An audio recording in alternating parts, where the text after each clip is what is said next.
আমারি কণ্ঠে তুমি তোমারি বাণী তুলেছ, বুকের দেরাজ তুমি কোরআনের স্থান দিয়েছ।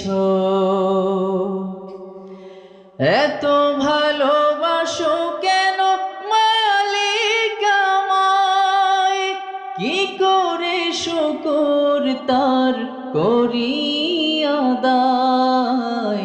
এত ভালোবাসো কেন মালিক আমায়, এত ভালোবাসো কেন।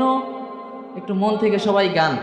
এত ভালোবাসো কেন মালিক আমায়, পৃথিবীর